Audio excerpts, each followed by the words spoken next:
It's Johnny Venezia with RotoWire. We're talking 3 stacks that you need to take a look at in 2025. First up, let's go down south to the ATL, Michael Penix and Drake London. Now, a lot of people that have been taking the plunge on Drake London the last couple of years, if you took him last year, you were rewarded. It was a breakout for him, 100 catches, 1,271 yards, 9 tutties. He was able to do it with both Kirk Cousins and Michael Penix. It didn't really matter who was throwing him the rock. London was producing. He was consistent. But now this year, he's got Penix, who's taken his first full season as a starter in the offseason with all the starter reps. And if you've watched some of these videos prior, you would have seen that I'm pretty high on Michael Penix this year. I think he's going to take a huge first-year starting leap. And the fact is he's 120 at ADP, which is trending towards double-digit rounds. So you're going to be able to get a good bargain on somebody that has as high of a ceiling as I think many quarterbacks in the NFL do right now. Drake London, his ADP is 24, which is putting him right at the end of the second, maybe early third. So you're going to pay a little bit of a premium for him, depending on what route you take. If you take a wide receiver first, London could be your wide receiver 2.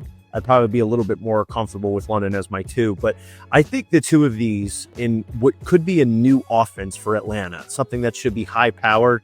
It's a great look, especially the fact that you're getting this quarterback in Penix just discounted. An ADP that's pushing 130. It's definitely worth a shot here. I like London by himself, but I think if Penix has the season that a lot of us do, this is something that can be one of the biggest stacks in all of fantasy football in 2025. Next up, we're going to go turn back the clocks here. My boy, Big Daddy Stafford.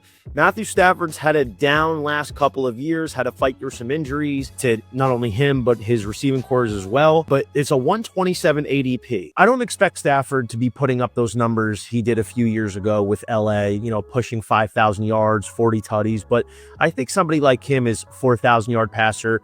30-plus touchdown is reasonable. It's realistic even at this stage of his career. He's still in an offense that can be doing a lot of scoring. Cooper Kupp's out. Davante Adams is in.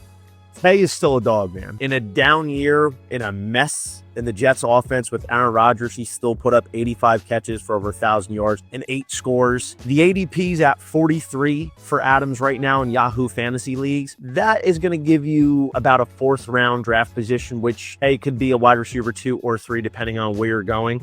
I still think Matthew Stafford is somebody that you can look at in the later rounds. Maybe not as your every week quarterback, but there's definitely going to be butter matchups where you're going to want to slot him in there as your starting QB, and you could pair him up with Davante.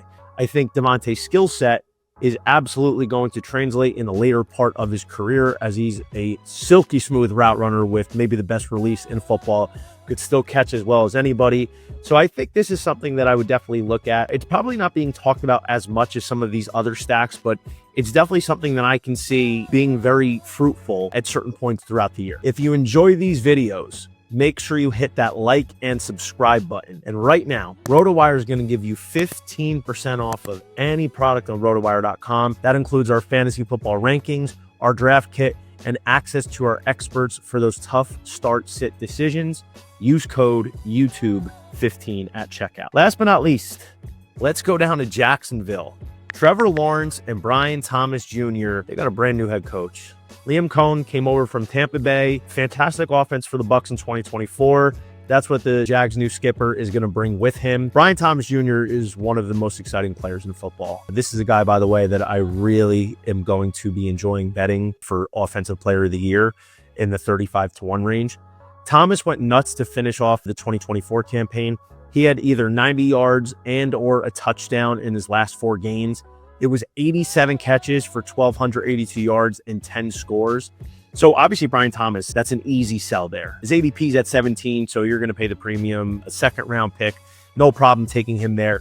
But Trevor Lawrence really hasn't lived up to the billing in the last few years. But maybe the change in leadership at the coaching position, with Cohen bringing his Tampa Bay offense down to Jacksonville, might light a fire under him. Maybe it's going to change a few things up. I think it's something that it's definitely worth a look. Lawrence's ADP right now is about 132. So that's going to give you in early double-digit rounds. At least off the rip, somebody that I would take a look at as a QB2.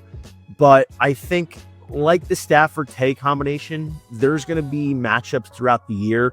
that you're going to maybe be interested in taking Trevor Lawrence as your starting quarterback. Obviously, Brian Thomas is going to be a set it and forget it every week, but I'm very interested to see how this duo develops. There's a lot of weapons down in Jacksonville. Travis Hunter obviously is the shiny new toy here, but let's not forget who runs this offense. It's going to be Mr. Brian Thomas Jr.